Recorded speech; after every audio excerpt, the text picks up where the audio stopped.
And we are live. G'day everyone, Mike Jeffrey here, and you are listening to My Creative Journey, Season 3, Episode number 11. Today I am speaking with a friend of mine, Zoe Joy Mobbs. She is a newborn children family photographer based here in Australia, and I wanted to get her on the show to speak about how she started in photography, but also what she's been working on recently. I think Zoe has a really cool story about actually getting into photography and how she came about getting into newborn photography and family photography, something that scares me to this day as a photographer, but she has a very interesting story of having her own family. She's got 2 children of her own, and getting into that when you first have kids, I think is really special. And then how she's been able to build that up over the years. We speak about at the end of this episode how she's been able to change some of her offerings in her business, change her pricing structure to be able to get more clients and retain more clients as well. Working as a newborn and family photographer, you do see a lot of progression over the years. And I know that Zoe has had a lot of repeat clients over the years, and being able to hold on to those is so important when you're starting in business, to be able to have that sort of certainty that you're going to get people coming back to you. Obviously, providing a really good experience to them is super important, but then how you continually update prices and change that over time when you've been serving the same people for 5 to 10 years is hard to continually change and iterate and make sure that they keep wanting to come back to you. Zoe has also recently moved her business into a really small town here in Australia. When we talk about the struggles of dealing with running a business in a small town, it's a question that I get a lot, and it's not something that I can truly speak from because I've never worked in a really small town. So knowing how many clients she's been able to get in a town like that, but also knowing about a little bit of community dynamics, I think was really interesting for myself to learn about what it's like to be a creative in that small town when there may only be a couple of other photographers, a couple of other creatives in the town, and you're all sort of fighting for work. But hearing the mindset shift that sort of Zoe had in being able to come together as a collective, I think was really important. So I think this was a really cool episode. I learned a lot out of it, and I hope that you guys do as well. And I don't want to keep you from it for too long, so let's throw over to this interesting conversation with Zoe. Hey Mike. Well, hello, Zoe. Thank you so much for coming on the podcast today and being a part of it. I've been excited to talk to you and hear about your creative journey. So why don't we just, jump straight into the conversation? And I wanted to ask you how you first got into photography. I think that for a lot of people, I didn't get into photography till I was 19, 20. And I think there's some people that have had a hammer in their hand since they were like a small child. And so I'm always interested to know, what was your journey with photography and how long have you been doing it for? Yeah, so I have very much had a camera in my hand since I was a child. I remember having my parents' old camcorder, and I'd be running around the background taking videos of me and my sister, and we'd make all these videos. And then I got my very first Canon power shoot, which is literally just a point and shoot camera. I reckon I probably would have been maybe 8 when I got that. I would pose my sister in the backyard against trees and whatever and take photos of her. And when I got into high school, I reckon it was year 9 in media class, I chose media as an elective. And within media, we had photography. And that was the first time that I had picked up a DSLR camera. And it was kind of just go from there. Ever since, I've been in love with it. I learned Photoshop in that class. I learned the basics of using a DSLR. And then I reckon it might have been year 10. I saved up all my money that I had been earning from my first job, and I went and bought my first Canon DSLR. Don't even remember what it was. I reckon it was like a 500D or something. It was a very, very entry-level camera. But that saw me through my start of my photography business in 2018. So, yeah, that's where we started, and it's just kind of been up from there. Do you remember the first time or the first instance where you thought that you could actually turn photography into a career? Oh, not really. I've really only focused on making it a career the last almost year. Before then, it was more like a hobby. I still love doing it. but it was never something that I was like, I am going to make this my career. Whereas now it's very much changed to, I don't see myself doing anything different for the rest of my life.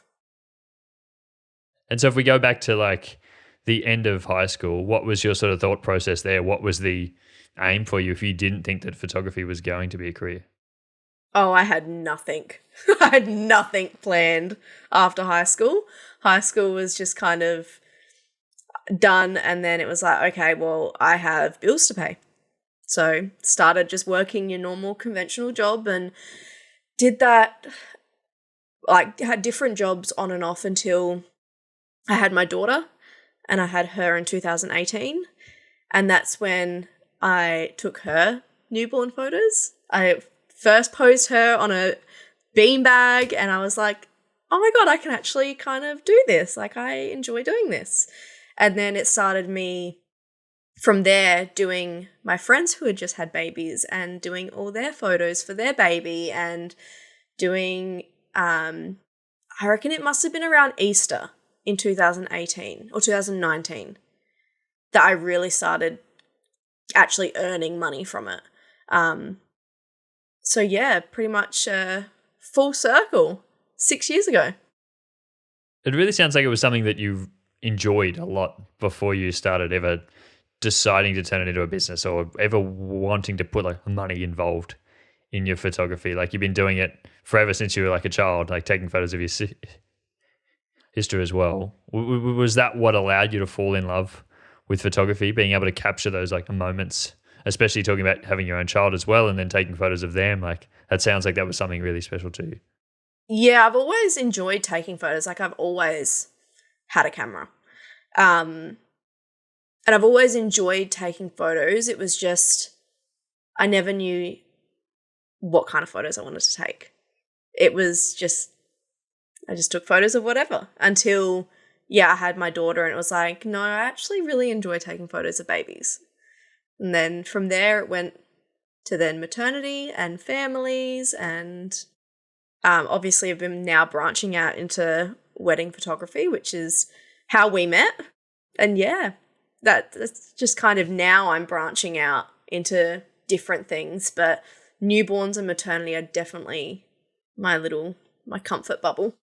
I love when people like find what they love as the first thing they do. Like I went in when I started doing photography, I was doing a lot of portraiture, and then I thought I could do family photography. And then I went into families and I really just hated it. It just didn't hit me. It didn't spark anything in me doing family photography. And so I moved on to something else, and then I ended up doing weddings after that and really enjoyed them. And I really found a spark in that. And I still hear from people, they're like, how can you do that for a job? Like that sounds horrible. It sounds so stressful. But it's so interesting that everyone has their thing that they really enjoy. And I always tell people like, don't be scared to go and try something else because you never know what it could be.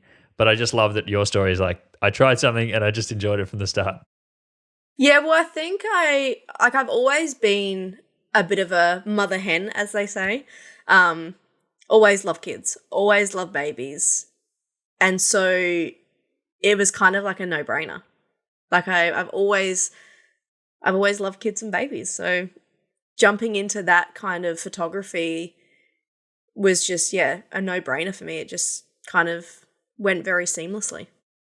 And it really sort of like merged like two things that you were already interested in. And that's, I think, the best way to be able to find something, because as you know, you got to spend a lot of time on it. So, you have to really enjoy what it is you're taking photos of as well as actually taking the photos. Yeah, 100%. Had you always known that you were planning to have your own kids? And how old were you when you had your first kid? I reckon there's photos of me at like 4 years old sitting next to my auntie with my baby doll, feeding my baby doll while she was feeding my cousin. So kids have always been something that I've wanted. When I was 16, 17, I was diagnosed with endometriosis and polycystic ovarian syndrome. If you don't know what that is, it's two chronic illnesses that affect fertility. And I reckon I was 17 and me and my husband had not long gotten together, and we sat in the hospital room and they sat there and said to us, you need to think about having kids soon because you more than likely will not ever have kids. And 17 years old, not long being with your partner, and you don't really want to be hearing that. And so we always knew that there would be issues when it came time to trying for kids. We started trying when I was 19, which sounds very, very young, but we had moved out, we owned a house, we were doing pretty well for ourselves. And we, decided we were going to start trying. Went and had fertility specialists look into everything, had my second surgery to remove cysts and endometriosis, decided that we were going to stop trying. We were coming up to our wedding. We'll just leave it, whatever. If it happens, it happens. And she decided to be conceived 6 months before we got married. So I was 7 weeks when we got married. And she was born when I was 21. So she was my first at 21. Wow, that's huge. Yeah. That's a whole heap happening before even that age, a lot to go through. Being diagnosed with endo and PCOS at 17, that's huge in and of itself. But then how did that sort of impact the way you sort of thought about kids after that? Did that, what sort of perspective did that give you on, being told that you may never be able to have children? Yeah, it's definitely hard. And it was probably one of the worst times of my life. Just wanting a kid so badly and being told that there's a chance that you won't ever have kids naturally on your own. So when we had been trying for a couple years, I had people in place that would be my surrogate if it came down to it. Because we just were not sure if I would ever carry my own kids. Thankfully, I've now had two. And they're miracles. They really are. Would not change it for the world. It was definitely a tough journey, but would not change it.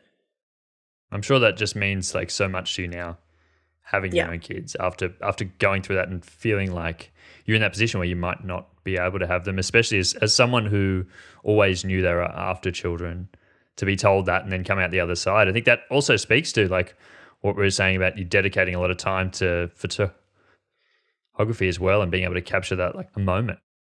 Yeah, definitely. And the thing that I find so special as well is when I have the honor of capturing an announcement for a pregnancy. There was my first ever announcement, and she was in the same boat as me.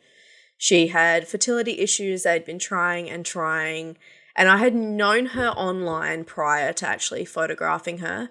And I was going to Adelaide for, I don't even remember what I was going to Adelaide for. But she had reached out and was like, so I'm pregnant. And we just kind of came together, and she was my first pregnancy announcement shoot that I'd done. And then I followed through with her maternity. I didn't get to be there for the birth just because being 5 hours away, it was a bit hard to organize to get there when she was going to decide to come. But having the honor of capturing her announcement and then the maternity is kind of like a whole full circle thing. And I guess feeling the emotions and knowing exactly what she's going through and knowing how much she longs for this child is just, it's just magical. It's just beautiful. How important is that in the creative process, do you think, understanding what it's like to be on the other side? Those that have really, really longed and tried for a child, it's just a magical moment for them where it's like, oh my God, finally.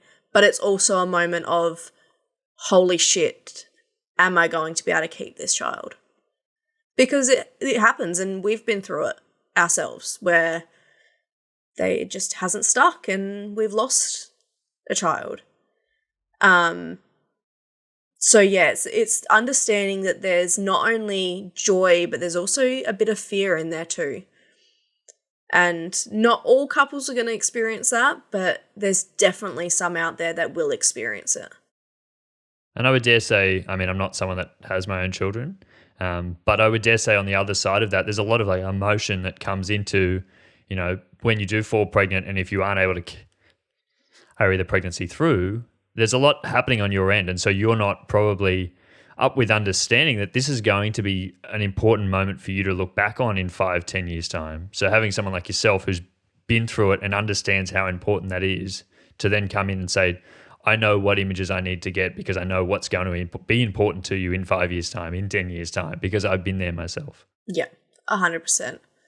And I think that's where I feel like maternity photos sometimes get a bit pushed to the side, because it's like, oh, I feel fat and ugly and I feel like a whale and I don't want to go and get maternity photos.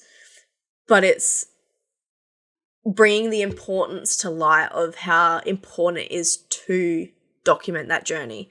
As much as you may hate the way you look, I've had clients that have gone out there and gone, oh, I absolutely hate the way I look. I hate my stretch marks. I hate this. And then they get their photos back and they're like, oh my God, I am so grateful that you captured that for me. And that's, I think, so important for you to bring that to them as well. Like as part of what you do, the big part of it is like explaining to people how important it is. I know a lot of people can neglect different parts of photography often because they're thinking like, oh, this is going to be expensive. I don't know if it's going to be worth it for me. But then you sitting there and talking them through it and being like, look, this is actually really important, and I can guarantee that you are going to want that further down the track. And having a personal story to be able to share alongside of it, I'm sure really helps to drive that point home. 100%. I'm not completely across how many different styles of photography or different occasions you take photos of, and I'm not in that space. So I'd love you, are you able to walk us through like what different types of photography you do? You've already talked about a few of them. But I think there, when we're talking about like a newborn, there's so much involved and so many different stages of that whole way through from maternity to newborn to then even further on as the child starts to grow up. Could you walk us through all of those different things? And even, are there any that are under neglected, you think, at the moment, that are neglected at the moment that you think people aren't really capturing enough? Yeah, so for me personally, I photograph from the announcement. So any photos you want, because we are in a social media world now, not many things are not put on social media. So announcement photos are definitely something that I love taking them, but not many people ever do them.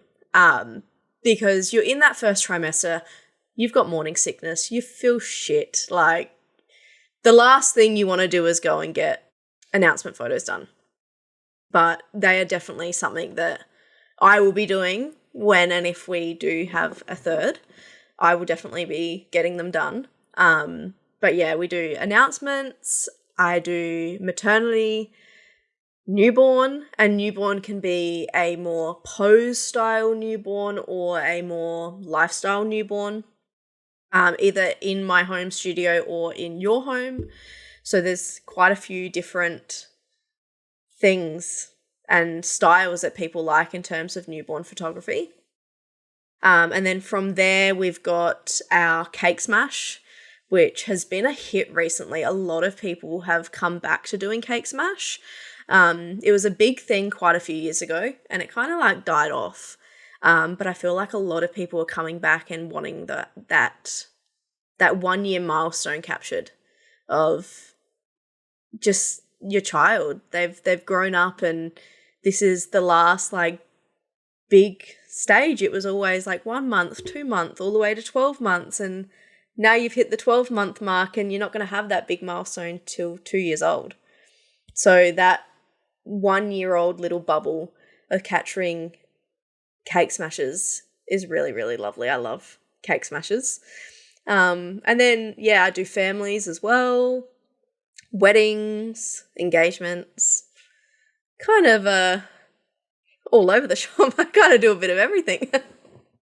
It's a whole suite though of being able to go along, and I'm sure you have clients that you've gone from start to end on with them all through that journey, and I think that that's so special, and it's one of the things that I feel like I miss out on a little bit doing only like a weddings where I maybe do some engagement photos with them before, and then we do a wedding day.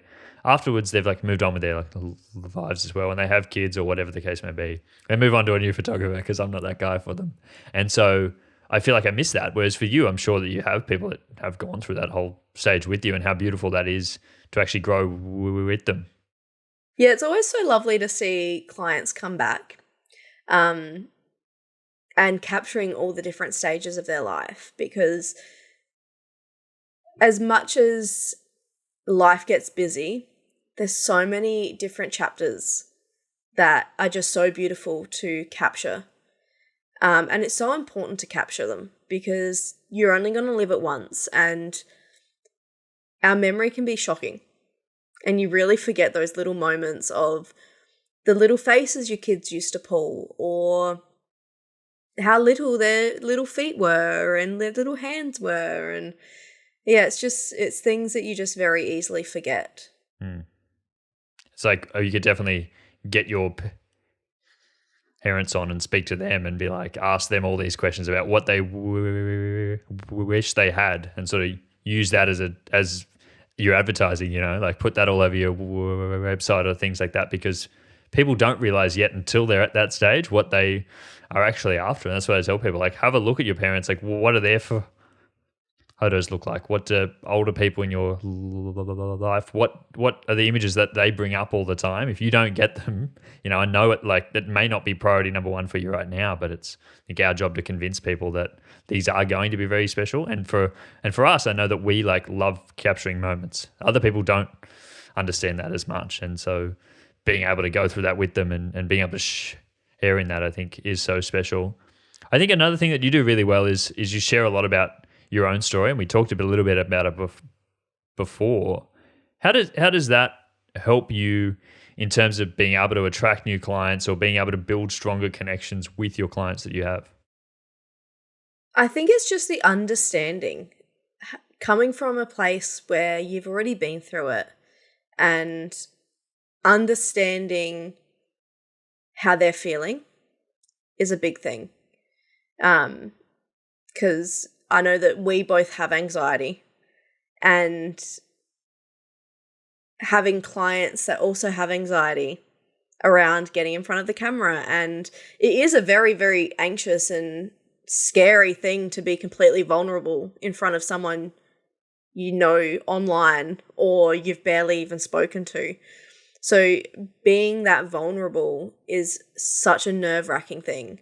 So being someone who does get that nervous, being able to comfort them and make them feel comfortable is a big thing. It's so important. I tell people all the time, we still work in a people business at the end of the day. We're still working with people. Yes, we're artists, but the main thing we do is work with other people, and you especially working with parents who are sort of trusting you to not only produce good work as an artist, but actually to hang out with their child for an hour and actually to do a really good job, and to not do anything bad, or to not do things the wrong way. That's a lot of trust for a new parent to be able to put on someone else. We're definitely, as much as we're artists, we're definitely in a customer service role. We are the face of our business, and we're in customer service. We are there to service customers and make sure that they're okay. And it's not just about being behind the camera and taking a photo, which I think people forget a lot of the time, that we are everything. Again, it's so much about how you make people feel in that moment as well. And for you, especially being someone that does rely, I'm sure, a lot on return clients, people coming back to you again and again for these different milestones. If you turn someone off the first time you work with them and they don't get a good energy from you, they're probably not going to come back to you, right? It doesn't matter how good the images are. If you were really rude to them and were really angry towards their oh, they're probably not going to bring their child anywhere back near you. So like that's so much of that is way more important than any skill that you have artistically. 100%. And being in a small country town, word travels. And people, if they have a bad experience with you, they're going to go and tell their friends. And it will spread. And people will know not to go with you. So that's why customer service is just, it's the forefront of my business, because the way that I treat and talk to my clients is so important for future and returning clients. As someone that is working in a smaller town, what do you think are some of the sort of pros and the cons of being in a smaller sort of like a market? Because I get that question a lot and I don't speak to it very well because I don't work in I haven't really ever worked in a small market. I do a lot of like referral work and I know how important that is. But from your own personal experience, what do you think are some of those pros and cons? Because I'm sure there are both ends of the spectrum of being in a smaller community. Yeah, I mean, I wouldn't say there's too many cons. We, on the Eyre Peninsula, we have quite a few photographers, and we all are, like, we work together. If we aren't able to service something, we've always got another photographer close by who we're able to refer people onto, which is so good. It's so good in a small country town to be able to have that, because a lot of people seem to think that it's very competition based, which in my experience it's not. We have so many photographers on the Eyre Peninsula and we're all such great friends, which is so good. But yeah, I guess there is a smaller market being in a small country town, but there's also not lacking in clientele either. Which is, it's weird to be in a small country town and say that, because you would think that we wouldn't have as many clients and wouldn't have that clientele there, but there is still a lot of service to provide. It's interesting because I think a lot of people expect that as your like market grows, there's going to be more people who could be interested in your services. But as your market grows, there's a lot more other photographers out there as well. And it's also harder to get that sort of word of mouth to spread, because you'll often find in really big places, people don't have a really tight sense of community and don't speak to a lot of people. Whereas in smaller towns, everyone, as you said, speaks to everyone and everyone's happy to like refer you on because there's only a handful of photographers. And so I'm sure that's really bad for people who do try to get around and do really bad things to their clients, because it'll spread very easily. But for you, like as someone that does a really good job, I'm sure it's actually really helpful, because you do get a lot of like word of mouth referrals from other people in town who are really happy, and they're happy to tell other parents around that you did a really good job with their kids. Yeah, being in a small country town, it definitely word spreads. And there's a family who I have now photographed 3 of the sisters and sister-in-laws, all within the same family, that have fallen pregnant recently, or are booked in for their maternity already, or their newborns. But yeah, there's quite a few families who have referred on their other family members to me, which is so beautiful. And I love when clients do that, because although I know that I do a good job, it's just that reassurance that, oh my God, they actually like my work. I think like a referral is the best thing you can get from someone, like as well as them uploading their images to Instagram or onto wherever on their social media. I think when they actually refer you on, and then also when they actually come back to you again, I think that'd be really special. But like what we talked about before, like it's that whole trust. And so if someone is referring you to someone, you're going to take their word for it if you have trust in that person, that they know what they're talking about, and that person wouldn't work with you if you're not good. So that I'm going to work with that person because, you know, my other friend's been working with them before, or my other family members, and so I'm much more trusting into coming back to you for your services. Yeah, 100%. So important. How would you feel that it was when you were sort of first starting though? I'd imagine small towns, it's hard to get you like a name in the door when there's already other people out there, and you may not, have a lot of those referrals when you're first starting, and like not many people have heard of you. Yeah, definitely. So moving from Adelaide and then moving here, it was a big change, very big.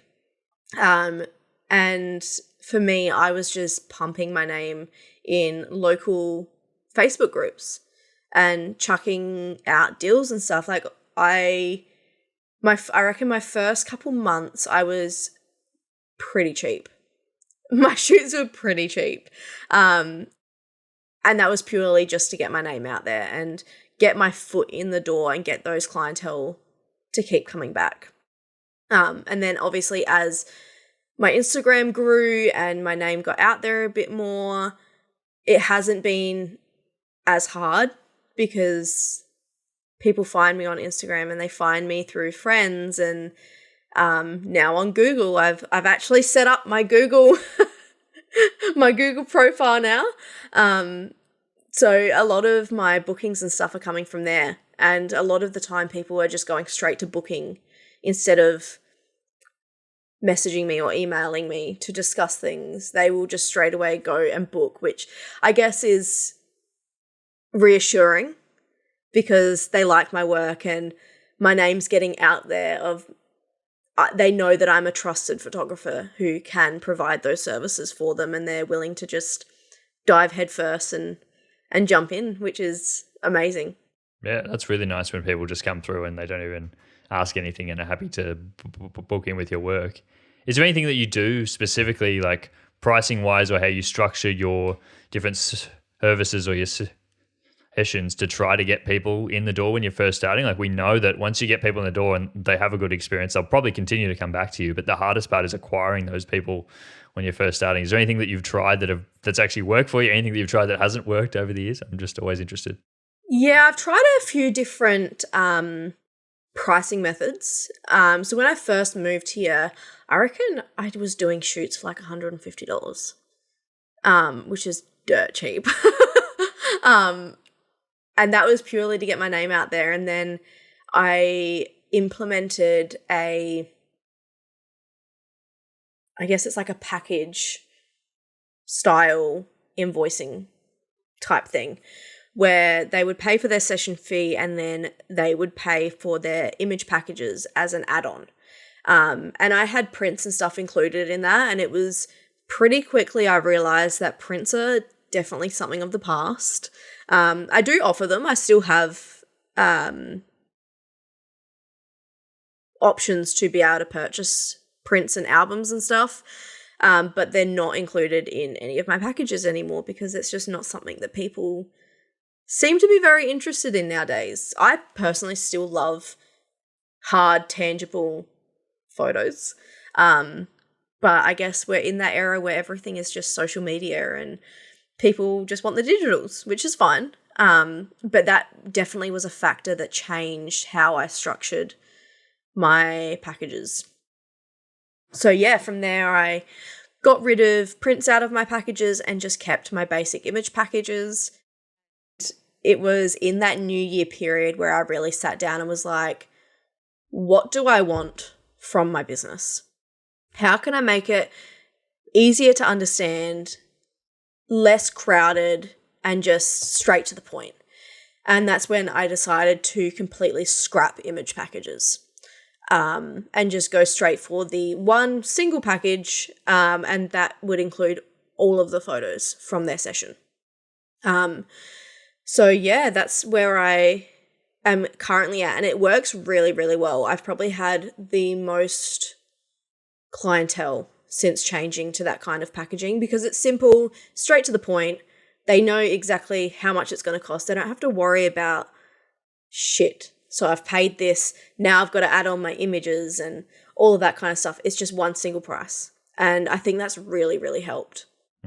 It's really interesting, and I would tell a lot of people to experiment with that type of stuff a lot. I know when I changed mine to being like offering one sort of package to everyone, and and then having extra add-ons, but just offering one sort of package that is going to do everything and not confusing them with heaps of different options. I think we can get too caught up in, feeling like we've got to have this whole suite of all different options that we're offering people. Whereas like if we remember who we're working for and what our aim is, like we're working for these people, we're trying to give them the best service. And a big part of that is like making sure that we help them understand what they actually can need. Like we don't want to confuse them in terms of pricing. Like what do they actually get from this? Like what's included? Other things in here that I don't really like need in this, or do I need to add on things afterwards? I don't know. I'm confused what I've actually paid for, or what I'm actually getting out of this. Just strip it back to this is exactly what you're going to get, and I know over the years that this is what most people just get anyway. If you want other things, we can talk about that. But here is everything that you're going to need, and I'm going to help you with that. And I've included this for X reason because I know you're going to need this, but I know you're not going to need this, so I haven't put that in there. My reasoning behind scrapping the whole image packages was my clients would get really overwhelmed. They would get their selections gallery and they'd go, oh my God, I've paid for 15 photos, but there's 50 photos here that I really, really love, but I can't afford to add on that package. Now it's just one simple package, one price, you get every single photo. It also stops the whole backwards and forwards with the gallery, which I found I would send a selection gallery and it could take them a week to 2 weeks to decide what photos they wanted. So then by the time I'm getting back to then editing their selections, we're like 3 weeks past their session. So by that point, it's like, okay, we're already 3 weeks past their session. I've only really got a couple days to now get their session out to them. Whereas now it's just very seamless. They have their session within like a week, they're getting their photos back. Depending on what kind of session it is, newborns generally take a little bit longer because there's more retouching and stuff that you've got to do. But your general family and maternity and stuff is very, very quick. Bam, here you go, they're back.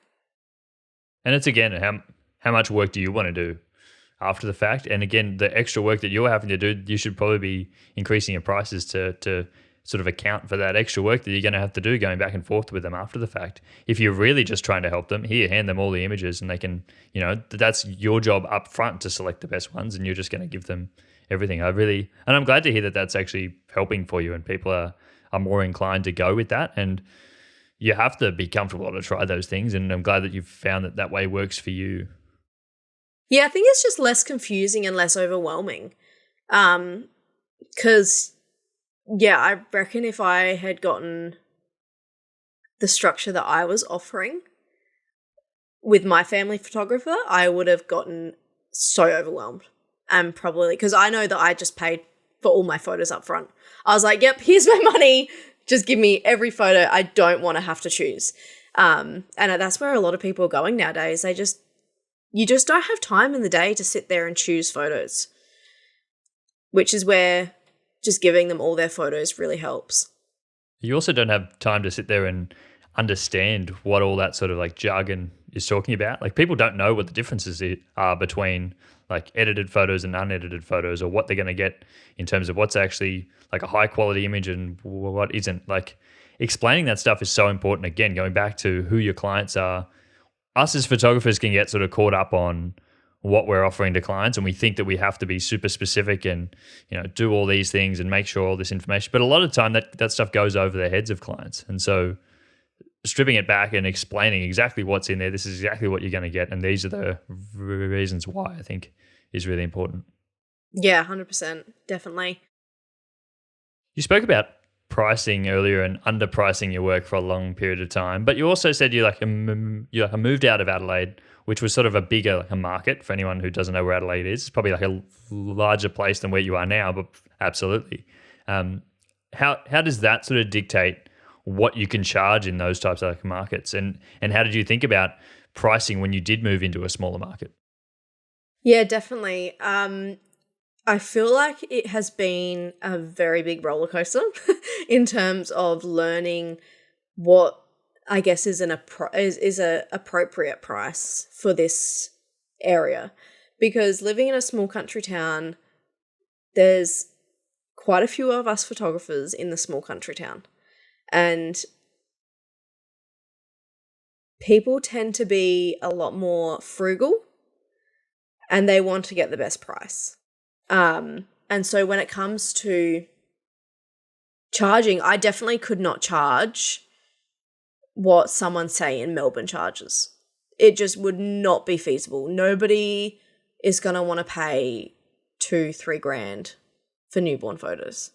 It's no, would not work here.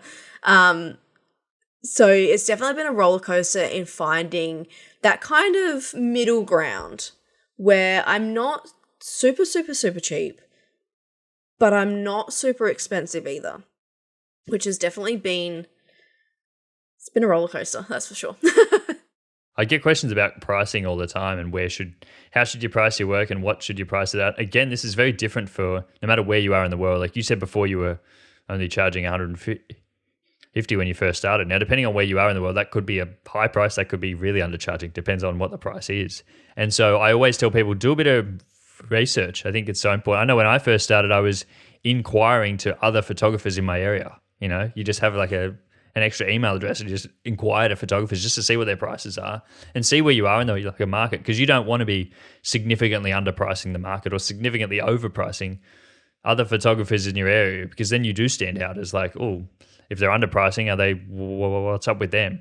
If you're overpricing, who is ever going to inquire with you? Because who's ever going to come through when you're way too expensive? And you may not even realize, especially if you've like a move between areas before, whereas you said you could have charged a lot more in an area beforehand. So I think it's good to do that sort of market research. And do you think about varying prices between different clients, or are you like, because I would imagine when clients are talking to one another, it's hard to vary pricing. Yeah, the only thing that ever varies in pricing is my weddings. Family, newborn, maternity, all of that is just the same split, same price. The only thing that changes is when it comes to weddings, because some people want more hours and some people want less hours of coverage. So I do have 3 packages for that. And the only thing that changes in that is how many hours of coverage they get. They still get all of their photos. They still get everything else that comes with the packages. It's just the hours of coverage changes. And there's definitely been some clients that have gone, well, I actually don't need 7 hours of coverage. I only want 2 hours of coverage. And so in that case, I will charge according to client, and based on what they're actually wanting. But that's really the only time that my pricing will change is when it comes to weddings. But yeah, in terms of all my other standard sessions, they're all flat fee. In terms of your standard sort of photography sessions, how does it look from a creative standpoint? Do your sort of clients know what the images are going to turn out like? Are they always the exact same way? Or have you got different options that you give clients when you're going in there? I have no idea how this works, and I'm always interested. Like when you're doing like newborn photos, is it the same all the time? Have you got examples that you come from? Or So yeah, when it comes to the photos and stuff, for what poses and images clients are going to want to have captured, in my questionnaire, every client gets a questionnaire. And in that questionnaire, it says that if there's any photos that are on my Instagram that you would love to be captured, please let me know. So that I know, okay, they definitely want this pose. But when it comes to me going out there and doing like a family session, kind of have in my head the set photos that I really want, but I never really have a structured plan around it. It's always, we go out there and we just have fun, because kids are not going to want to sit there and be told what to do. They're going to want to go and have fun. And generally it's like, okay, let's get these photos done and then we can go run and we can play and get seashells. And then it's getting those candid photos of them running around with mum and dad and going and running in the water when they're not meant to, and like grabbing the seashells and making sandcastles and things like that. So there's like maybe 10 images that it's like, okay, I definitely need to get these images. These are my, like the 10 set images that I will get for every session. And then after that, it's just fun. It's just go out there, let's do whatever, let's have some fun and play around, and whatever we get, we get. In terms of like studio at home sort of work, how do you get creative with that? Like I'm imagining that it's always the exact same type of stuff, but are there ways that you think about different types of sessions that you're doing, or different ways you can style it to be more creative? Newborns, it's definitely something I struggle with because I tend to fall back into my safe space, which is my safe colors and not using bright colors unless it's really asked. I've got quite a few different wraps and stuff, and you get the odd client that will want like the pink or the sage, but a lot of clients seem to just want white or just want your creams, which it's definitely my safe space when it comes to it. And with newborns, I definitely have my set photos. You can't really change too much when it comes to newborns. I have my set rhythm that I go in when I do newborns to make sure that Bubs is always asleep. They're not going to be startled by waking up, and there's always like a procedure, I guess, of how I structure newborn sessions. So they are definitely something that stays pretty the same. Yeah, I can totally respect that. I'm someone that has a lot of structure in the work that I do, and I think it's helpful to kind of know that you're going to be doing the same thing all the time, because it helps you to make sure that the actual quality of your work stays the exact same all the time, and you're not half an hour into a session thinking I haven't got any images yet because I've been trying to be way too creative with this and I'm not happy with the work I've got. I'm always like, make sure you get those really good images up front, and then, like you said, just have a play with it at the end. But how did you develop that style though? Because I know as you're speaking to me, you're saying that it's obvious that you have to get these photos, or this like style is all that everyone's after. But as an outsider, I don't really know. Like I wouldn't know what to do when I first walked in. So how did you develop that style and to know what to do over the years? Yeah, I think it's just kind of come with practice and learning and on-job experience. You definitely don't pick up a camera and go, okay, I know exactly what I'm going to do. I generally take what we call grandma photos, what grandma puts on her fridge. And they're usually the ones that we start with, which is just your standard sit-down pose.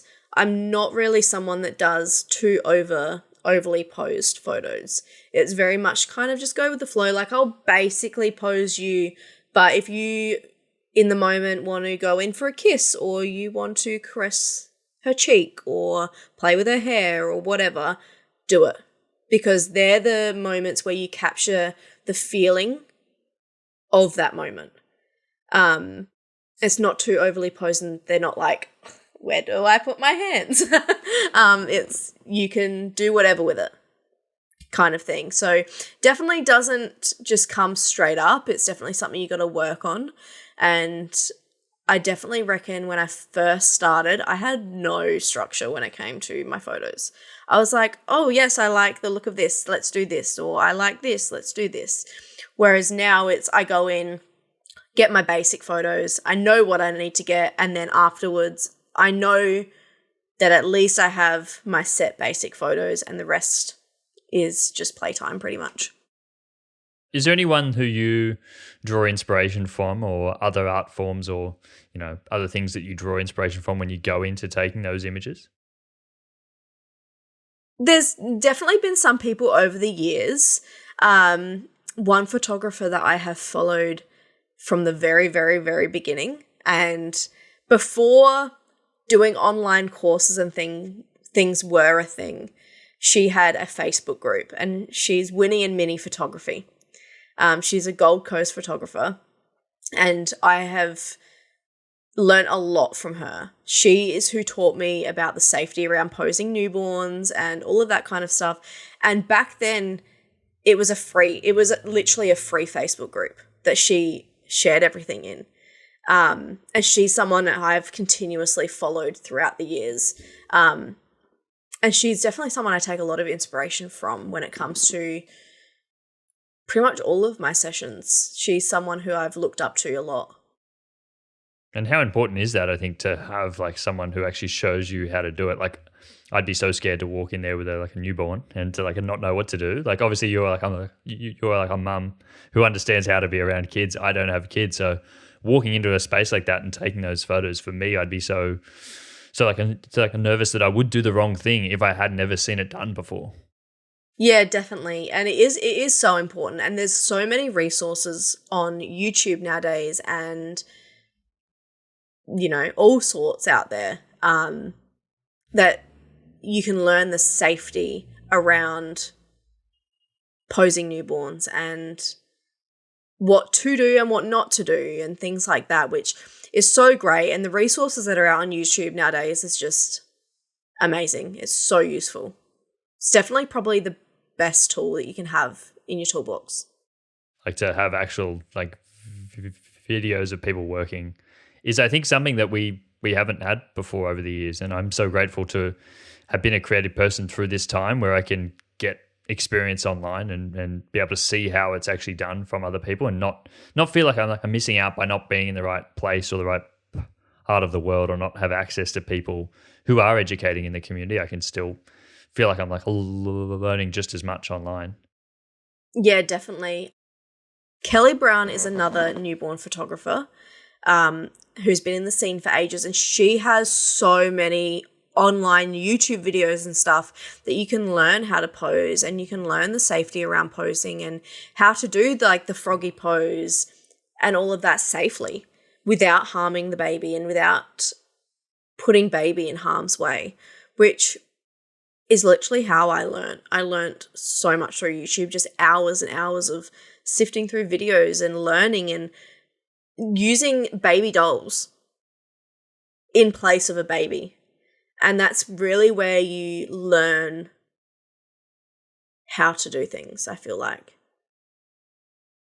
And it's also, I think, hard to orchestrate that and to feel comfortable to go out there and try it, especially even then that really first time when you're going out and taking photos of a baby, for the first time. Even if you've done all that practice before, I'm sure it's very scary, having never been there before. You were saying to me before we started recording that you get a lot of people reaching out to you and asking about how you do certain things, and I think that's really special in a place that you're in right now, to be able to give back to those people, because you are at a stage where you really do understand it and have been in the industry for so long and working with kids up to a point where you could now help other people who are just starting on their journeys. Yeah, definitely. And I think that's where I am leaning towards doing in-person workshops in terms of newborn photography, because things don't always go to plan. And newborns are definitely something that they're babies. They cry, they grizzle. Sometimes they're unsettled, and sometimes you get sessions where things just do not go to plan. And you can plan something out to a T, and baby will just be really grizzly and upset and not want to do what you want to do. And so in that case, having firsthand experience with it and knowing what to do is really, really important, which is why I am leaning towards doing in-person workshops, because I feel like you could learn so much in person than what you could learn online. I'm a big advocate for anything in person, and I think after COVID, we've sort of dropped away from a lot of in-person stuff, and everyone moved everything online because it was easier. And of course, you can access more people, and I'm a huge advocate for that. I think access is so important, and everyone should be able to get an education no matter where they are in the world. But I think one thing we have sort of dropped away at is in-person connection. And as you said, actually meeting other people in the industry. When you're first starting, it's so important to realize what you can do. You can't be who you can't see, and you don't know what you're meant to do when you're there in person. You can only get so much in a half-hour YouTube video. You're not really there. You can't ask the questions that you want to ask. So in person, I think, is so important, and I am a big advocate for telling everyone, I don't think it's too early to go out there and organize something in person. It doesn't have to be a class. You don't have to be educating. You could just be organizing a meetup of photographers who all just want to hang out and actually go and take photos together. That's a really nice space to bring community together. Yeah, definitely. It's definitely something that you really do not see very much at all anymore. And it's something that definitely needs to come back, I reckon, because I am someone who learns by doing it. If you give me a book and tell me to read it, it's going to go straight over my head. I am not going to understand what I just read. But if you sat there and showed me and then I did it, I would learn so much quicker, which is why it's so important to definitely bring those in-person workshops back, I reckon. I think so, definitely. Well, we're going to make sure that everyone who's listening to this episode keeps you on track with organising that in-person workshop. I'm hoping to see everyone go across to your Instagram and keep you accountable on that.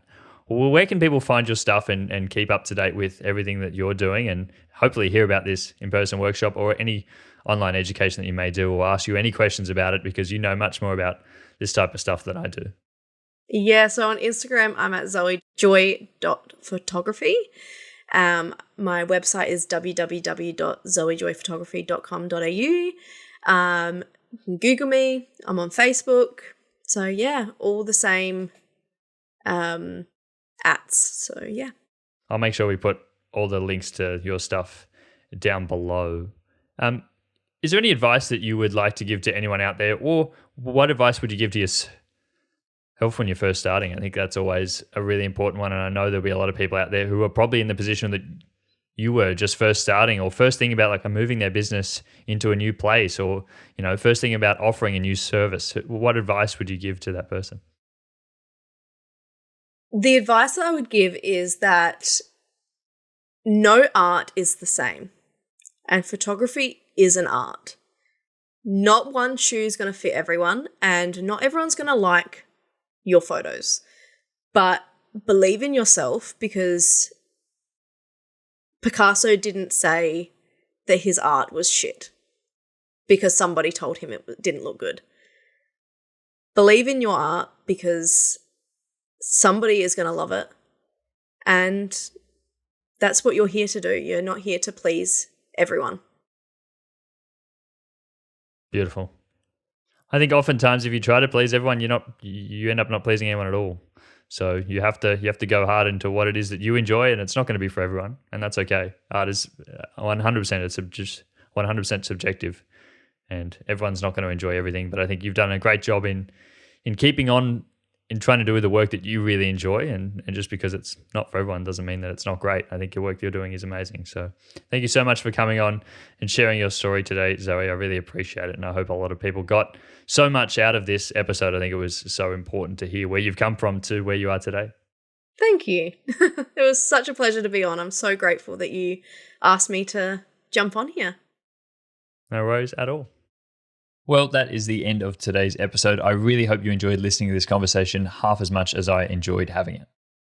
If you did enjoy today's episode, I would really appreciate it if you did leave us a 5-star review on Apple Podcasts, or a 5-star rating on Spotify, or if you are on YouTube, give us a thumbs up and leave us a comment down below to let us know that you did enjoy this episode.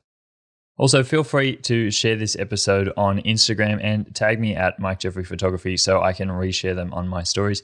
And also message me and let me know who you would love to hear on an upcoming episode of this podcast. I've always tried my best to be able to have conversations with people who are in the creative space and people that I think would be a good fit on this podcast. And I would love your input as well. In a very privileged position at the moment where, I'm able to reach out to people and have them on my podcast and have really interesting conversations with a whole range of people in the creative space and talk about their creative journey. So if there is anyone you would love to hear from, please let me know and I will do my best to try to get them on the podcast. At this time, I would also like to acknowledge the first creatives of the land on which I am recording today, Aboriginal and Torres Strait Islander people of so-called Australia. As we tell stories of today, I just want to reflect on how First Nations people here and across the globe have guided and informed our understanding of the creative journey. But until next week, friends, have a lovely week, and I will speak to you all again next Monday. Bye. Editing and post-production on this episode was done by Mossy Heart Media, and music was created by J.W. Payton.